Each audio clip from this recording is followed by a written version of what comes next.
penser à 5 jours du premier tour de l'élection municipale que nous sommes parvenus à la fin de la campagne.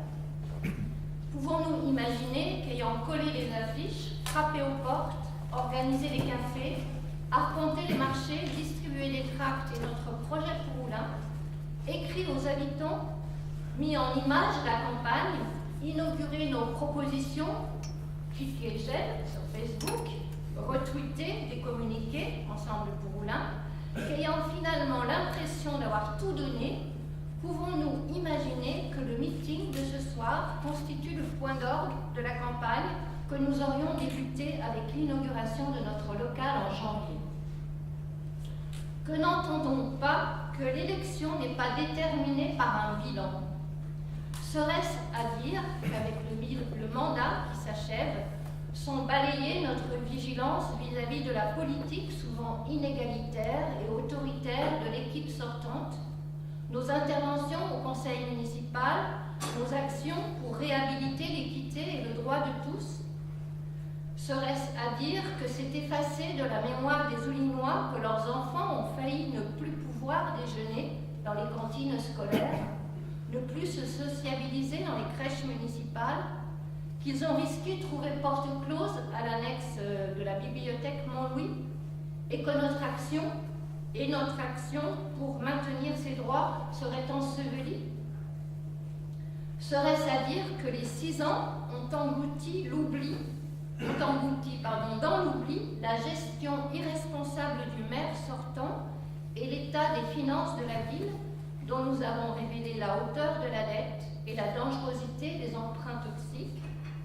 Serait-ce à dire que les membres associatifs ont oublié les si nombreux week-ends et soirées des 6 années au cours desquelles nous, conseillers municipaux PS, avons échangé et pu mesurer sans intermédiaire ni micro-couper leurs préoccupations? Serait-ce à dire enfin qu'Oulins, après les résultats électoraux très supérieurs à ceux de la droite que nous avons obtenus depuis 2008, élections régionales en 2010, cantonales en 2011, présidentielles et législatives en 2012, méconnaissent soudain la crédibilité du PS auquel les habitants ont manifesté leur confiance jusqu'à présent? La campagne municipale que nous avons ouverte au printemps dernier par nos premiers ateliers a bel et bien démarré au lendemain de la précédente, et nous avons concilié nos moyens de communication écrite, tribune libre dans le magazine municipal, profil gauche à nos sympathisants, aux adresses inlassablement collectées, et tracts informatifs. Nous les avons conciliés avec notre communication verbale sur le terrain à toutes les manifestations publiques et sur les marchés du samedi pour défendre les services de proximité et faire germer dans l'esprit des Oulinoises et des Oulinois l'idée que l'immuabilité n'était pas de ce monde, qu'un autre Moulins était possible, celui que nous esquissons parce que nous sommes Parti socialiste et que nous avons cimenté avec toutes les personnes rencontrées durant 6 ans. Notre projet pour Moulins, dont Odile, Samy, Martin ont précédemment témoigné et qui ont pu faire la démonstration que l'assainissement des finances pouvait cohabiter avec l'espoir placé dans la jeunesse et l'attention portée à celles et ceux qui vivent démunis et isolés. Notre projet pour Moulins, donc, n'est pas catégorisé. Il ne s'adresse pas plus aux personnes âgées qu'il n'entend aller chez les jeunes. Il ne cible pas davantage les bénévoles qu'il n'interpelle les salariés. Il ne percute pas plus le quartier Montmain qu'il ne cherche à gagner le cœur de la Solène. Notre projet pour Moulins, pour toutes et tous, puise en revanche dans la mémoire d'Oulins et rend hommage à ce que les femmes et les hommes ont entrepris durant plus d'1 siècle et impulsé pour associer les habitants et les amener vers une vie matériellement meilleure et humainement accomplie, qu'ont accompagné toutes les étapes du progrès. Notre projet pour Moulins engendre ces dernières décennies de sectarisme et de clientélisme pour dévoiler et ouvrir un autre horizon aux Oulinoises et aux Oulinois, un horizon où ils pourront désormais se loger selon leurs revenus, mais aussi se rencontrer, et retrouver le plaisir de partager lors d'événements culturels qui nous rassemblent, où ils apprécieront aussi le cadre paisible de déplacement qu'ils choisiront, qui leur assurera aussi toutes les liaisons avec les communes de la métropole, où l'espace leur sera donné de se parler et de réfléchir avec les élus, de proposer pour mieux vivre ensemble et faire bouillonner la ville. Un horizon où la commune, riche de ses 26 000 habitants, ouvrira ses portes au monde et y fera entrer l'Europe à flot, où se vivifieront les jumelages, rouillés par l'habitude, et dont nos enfants ignorent tout de la force et des hommes qui les ont signés, responsables et visionnaires. Puis, comme Roland Bernard les ont fait vivre, un horizon protégé par les énergies inépuisables toujours renouvelées, un horizon où on ne se contentera plus de n'interpeller les citoyens qu'au moment des élections.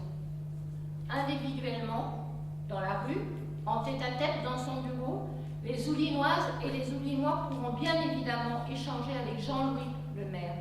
Mais leur demande ne trouvera écho que portée collectivement, dosée d'intérêt général. Dès lors, ce ne sera plus le riverain isolé qui se plaindra ou non du dérangement causé sur le pas de sa porte, mais ce même riverain associé aux habitants de son quartier que nous aiderons à se réunir régulièrement dans un conseil de quartier, à discuter de leur environnement et des améliorations dans les aménagements, à repérer les personnes en difficulté ou isolées, et puissions-nous rêver à multiplier les fêtes des voisins sur tous les mois de l'année. Rendez-vous compte qu'ainsi, grâce à la concertation, nous aurions dépensé les 3 millions d'euros investis dans l'embellissement de la Grande Rue à rendre cette artère praticable par tous, les piétons, les cyclistes, les personnes à mobilité réduite. Et nous aurions anticipé les changements dans les modes de déplacement. Ainsi, nous aurions revu à la baisse ce gouffre financier de 9 millions d'euros que représente la médiathèque et préféré l'exemplarité en matière d'économie d'énergie au gaspillage énergétique de l'actuel bâtiment. Et nous aurions réduit le temps des travaux de l'école Jules Ferry. Ainsi, nous aurions construit une école pour les enfants et maintenu un lieu de convivialité, un restaurant pour les seniors de la Solène. Ainsi, nous aurions déjà maillé la ville d'un réseau de pistes cyclables et de cheminements piétons. C'est pourquoi, agissant collectivement dans ces conseils de quartier, tous les habitants pourront demain réfléchir à bien vivre dans leur quartier, tout en pensant à ses connexions aux autres et à l'ensemble de l'agglomération. Ainsi, nous encouragerons les Oulinoises et les Oulinois à s'impliquer dans la vie de la cité. Nous les écouterons avec le respect, intégrerons leurs propositions au projet de la ville en expliquant le pourquoi des possibles et le pourquoi des impossibles. En les associant au conseil communal de l'action sociale, ils seront aussi nos vigiles contre l'isolement et la fragilité. En les représentant au Conseil des femmes, ils seront nos garants de l'égalité des droits et de la prise en compte des femmes dans la vie de la cité. Alors, si nous sommes élus, plus jamais de citoyens auxquels on accorde le droit de s'exprimer le jour du vote et que l'on méprise et muselle durant 6 ans, mais enfin la parole qui circulera dans les conseils de quartier pour toutes celles et tous ceux qui souhaiteront co-construire et imaginer l'avenir commun. Mais qui veut cultiver la citoyenneté ne doit-il pas d'abord semer et pour cela éduquer à pouvoir dessiner cet avenir?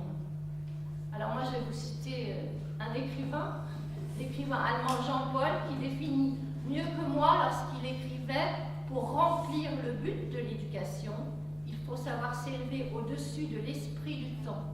Ce n'est point pour le présent que l'on doit faire former l'enfance, car il exerce sur elle une influence puissante et continue, mais seulement pour l'avenir.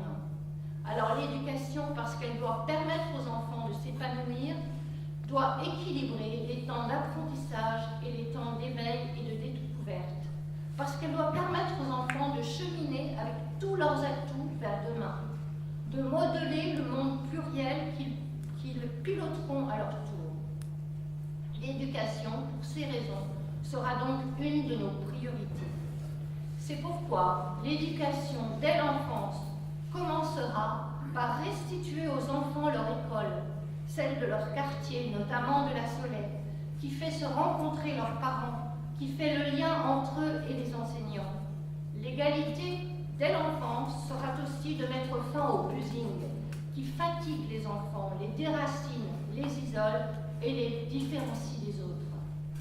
L'égalité dès l'enfance sera pour nous de prioriser les enfants dans la réforme des rythmes scolaires et que la ville se donne les moyens, notamment financiers, d'adopter l'objectif profond de la réforme, à savoir déstresser les enfants en allégeant leur emploi du temps et en réduisant le nombre journalier des heures d'apprentissage et leur offrir à tous des moments d'éveil artistique, culturel, sportif, citoyen, auxquels certains d'entre eux n'ont pas et n'auront jamais accès si la volonté politique n'entreprend rien pour eux. Si vous trouvez que l'éducation coûte cher, essayez l'ignorance, disait Abraham Lincoln. Nous ne l'essayerons pas, l'ignorance. Nous consulterons tous les acteurs locaux, le monde associatif, les équipes éducatives, les parents, et nous valoriserons toutes les compétences, et elles sont nombreuses et variées, pour que nos enfants, tous sans exception, d'origine ou de catégorie socio-professionnelle, grandissent épanouis et sereins et ne dévient pas vers le décrochage. Mais quelle sorte de maire aujourd'hui sortant Oulin a-t-elle donc élu en 2008, qui ignore tout de la richesse associative de notre commune et de la permanence du dialogue, pour avoir pu privilégier l'administratif par rapport à l'humain, lançant un appel d'offres, retenant un organisme privé pour construire un projet éducatif local. L'erreur s'aggrave encore lorsque l'on apprend que les inégalités dont sont victimes les enfants par les anciens rythmes scolaires pourraient encore se creuser par la faute du maire sortant qui décide de placer les activités périscolaires le soir, après les heures d'études, et fait fi des propositions des parents et enseignants de donner à la pause méridienne des maternelles un autre souffle.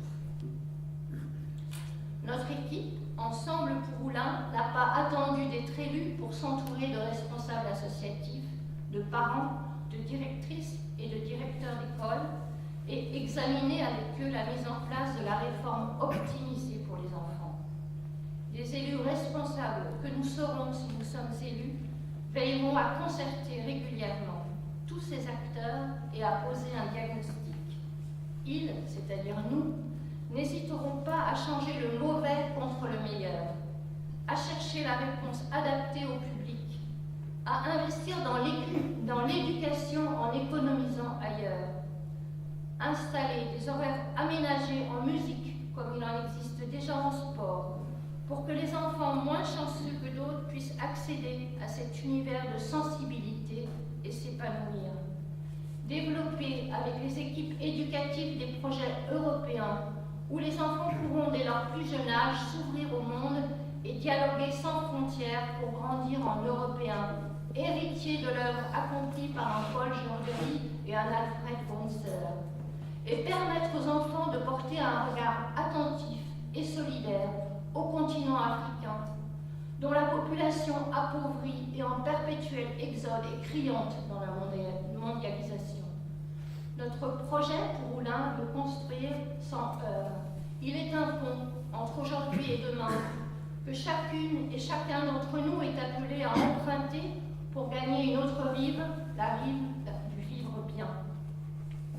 Ensemble, pour Oulin, c'est un projet que porte une équipe convaincue et volontaire, aux multiples compétences, déjà investie dans de nombreuses associations, reflet de tous les quartiers, mosaïque de la ville. Mais c'est aussi Jean-Louis, notre tête de liste, élu conseiller général pour la première fois en 1998, et en lequel les Oulinoises et les Oulinois ont renouvelé durablement leur confiance dans ce mandat. Mais revenons à ma question initiale. Équipe, Jean-Louis, projet, action, signifie-t-il que nous avons tout dit, tout fait, tout prouvé, et que nous sommes parvenus ce soir de meeting à la fin de la campagne? Ensemble pour Roulin, c'est aussi ne laisser personne s'égarer. C'est donc encore et jusqu'au scrutin soulever des montagnes derrière lesquelles pourraient se cacher les abstentionnistes. N'oublions pas, et là je cite encore quelqu'un, Colton, que le moment présent a un avantage sur tous les autres. Ce moment présent nous appartient.